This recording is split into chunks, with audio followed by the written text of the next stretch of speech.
after following up on the not Somalian guy getting branded with a literal L on his forehead. I received a tip from someone that I later checked on for myself that he was actually trying to come after me, begging his couple hundred followers to mass report and brigade me. Now, I normally wouldn't respond to stuff like this and don't want to get personally involved in any Johnny drama. I'm afraid I'm gonna have to ask you to leave. And I'm afraid I'm gonna have to say no.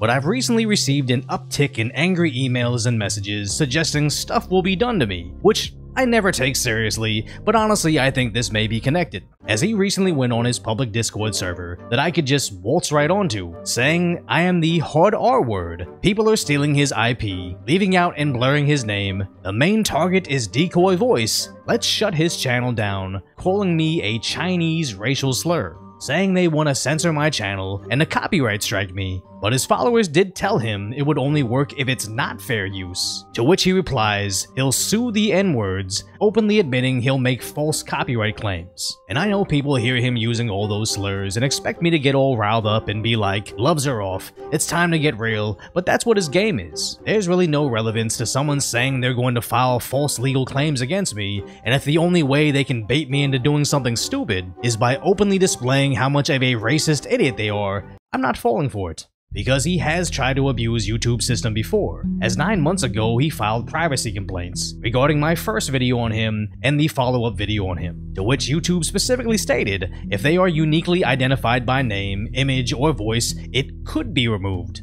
But public interest, newsworthiness, and if the information is publicly available, like a person live streaming their own life to YouTube itself, that's taken into account. Then linked me to a whole bunch of blurring tools for my video. And if you look at both of those videos, I complied and blurred out the faces, usernames, and everything to his request, which I don't think he knows what the heck he wants. He wants to build a career off his fatherless behaviors, but he hates when people know about his fatherless behaviors. It's almost like at some level he knows this isn't a good idea to be streaming this nonsense, but also knows he can't do anything better for money. So sometimes it's just best to not listen to idiots rambling online and just tune them out. That's why it's great we have the sponsor for today's video, Raycon.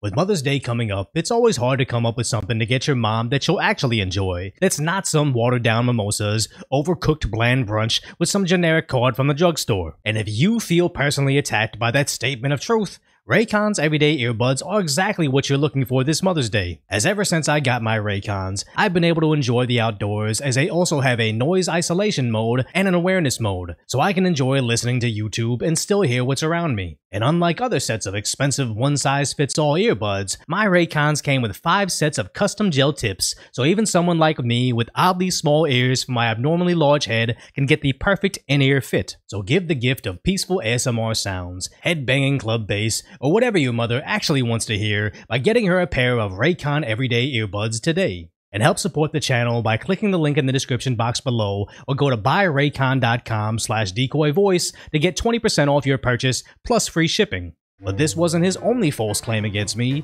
as 6 months ago he filed a copyright infringement claim on the follow-up video I did of him bothering the Japanese streamer Meowko and the random man bun dude rocking him and his friend. Now YouTube did side with me as they believed it was fair use, but they did provide me with the digital document he signed stating that under penalty of perjury, I was infringing on his public livestream, to which he understands abusing this tool will terminate his YouTube account, where he later admits he knows he's probably perjuring himself by doing this. And I think at that point in time, I was around 200,000 subscribers, and I'm always careful to make certain that all my content is transformative in nature. From the editing, the narration, the commentary, down to the documentary style music, I'm presenting something entirely new. And I know from experience how people take your content and just repost it, or people legit take my entire videos, uncut, and add like 20 seconds of reaction, or sometimes even uploading the entire video without changing a thing. But that's just the nature of the internet, and I'm not trying to ruin anybody's potential internet career over not understanding the nuanced intricacies of YouTube's policies. So luckily for me, I was able to not be affected by his false claims, but I do know other smaller channels and Twitter accounts were impacted by those, which I really just think his entire online presence is just one long instance of backfiring. Because if he just wanted to act a fool for content,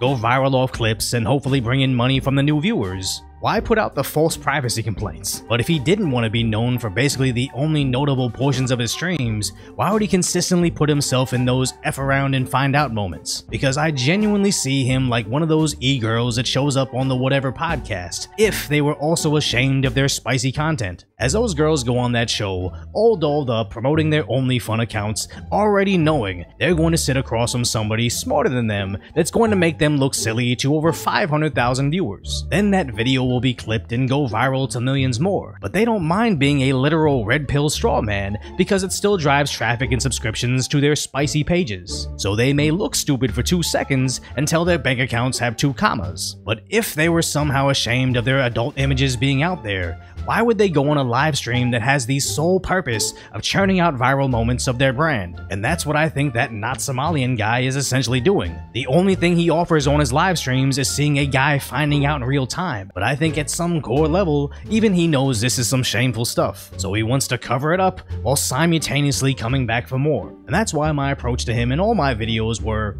this is messed up what he's doing to society, but I always genuinely want him to do better, learn from his mistakes, move on, and just become a good person. Because I initially saw him as a product of poor parenting, but from a small glimpse into his live streams, it seems like he had a cool relationship with his father, which this is just the ultimate show of disrespect you can have for your family, being this walking display of failed upbringing that legitimately has no positive benefit to society, because his live streams of him partying overseas sit at a few hundred views. But most of the world knows him from 9 months ago for getting smacked in Japan, a few weeks later getting decked once again. After 3 more months of bothering the Japanese, another foreigner floors him and his friend. Then he finally faces years in a Japanese jail, where his alleged friend was seen laughing about his backside possibly being violated while he was incarcerated. Up to today, where he's about to repeat the same exact storyline in Tel Aviv. And I think that's why so many people see him and just want him to experience the worst outcome, while I kinda just feel for him.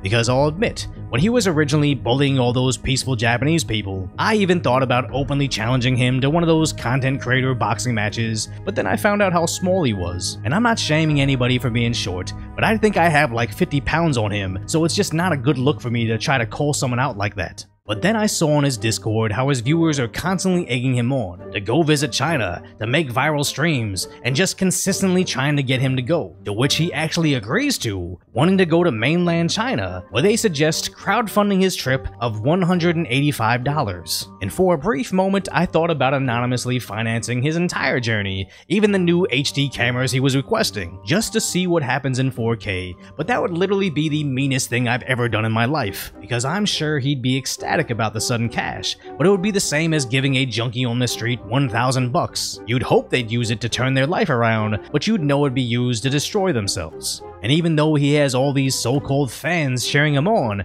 they're legit just treating him like a digital village idiot, and it's actually pretty messed up.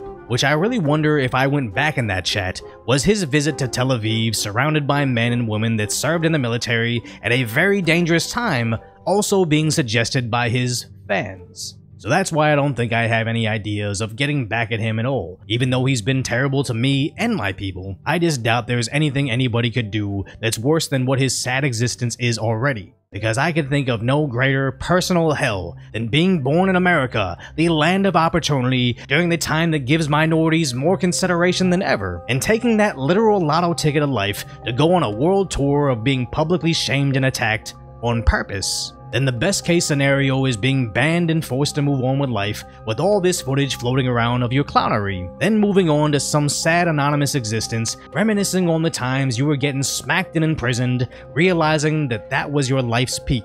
And then it ends. I know we're getting kinda deep here, but I know he actually watches my channel and my commentary on him, and I just genuinely don't think anybody actually cares about him enough to catalog what his life actually is. And that's pretty tragic when I, Decoy Voice, I don't know him, I don't even like him, and despite everything he's done to me, I'm probably the only person that cares enough to say, stop, it's for your own safety. But if you guys appreciate my concise, lighthearted commentary on the tragic status that is today's reality, hopefully I've earned your subscription, then go check out the video on how Thailand also doesn't have time for unemployed behavior.